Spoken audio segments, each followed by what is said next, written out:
এখানে আমরা কোনো পলিটিক্যাল ইস্যু নিয়ে আসিনি, সির্ফ এই আন্দোলনটাকে আমরা একটু সাপোর্ট করি এবং বাচ্চাগুলোর যেন সেফ থাকে। সত্যি কথা আপনারা জানেন, চোখের সামনে অনেকগুলো চাঁদা লাশ পড়েছে এবং গতকালও হয়েছে শুনেছি।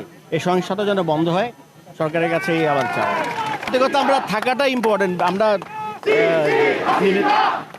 মানে মিছিল টিছিল না করি, এসেছি, এটা ইম্পর্টেন্ট।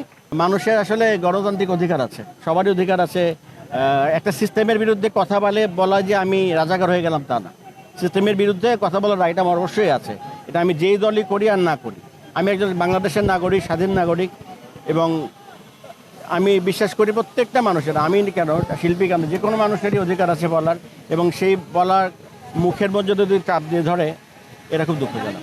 একাত্মতা ঘোষণার পিছনে একটাই কারণ, আমার ভাই কেন গুলি খাবে।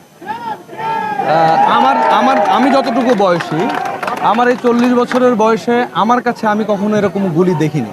এরকম গুলি যেন আমার ভাইয়ের বুকে না চলে, এজন্যই আমি আজকে আপনাদের সামনে। আমরা কোনো দলের সঙ্গে আছি না, ছিলাম না কখনো, এবং আজকে যে এই যে মানে আমাদের চোখের সামনে আমরাও দেখতে পাচ্ছি সর্বশ্রেণীর মানুষ আছেন এখানে, সর্ব ধরনের মানুষ আছেন।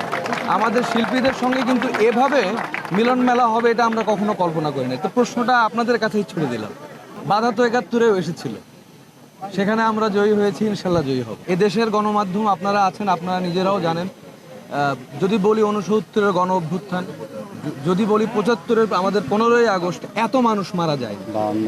আমাদের 52-র ভাষা আন্দোলনের ভাষা শহীদদের সংখ্যাও এত নয়। তো এটা আমরাই প্রশ্নবিদ্ধ, আমরা এখনো কাঁপছি। সরকার দলীয় অনেকেই মন্ত্রী যারা আছেন বিশেষ করে, তারা হয়তো প্রধানমন্ত্রীকে পৌঁছে দিতে পারেননি সঠিক খবর, যে কারণেই ভুলগুলো হয়েছে, এবং ভুলের মাসুল তো তাদের দিতেই হবে। তাহলে জাতীয় কবির নাম চেঞ্জ করে দেন, কারণ কারারই লৌহ কপাট তো উনি লিখেছিলেন, তাহলে উনি বিদ্রোহী কবি, ওনাকে এদেশের ব্যান করে দেন।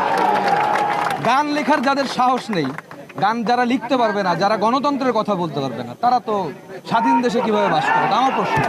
নিশ্চয়ই জনসাধারণ সকলের মুক্তি চায়, আমাদের ছাত্রদের মুক্তি করতে হবে, এবং নিঃশর্তে মুক্তি দিতে হবে, এবং সব কিছুর ঊর্ধ্বে তাদের দাবির সঙ্গে এই জন্যই আমরা আজকে একমত।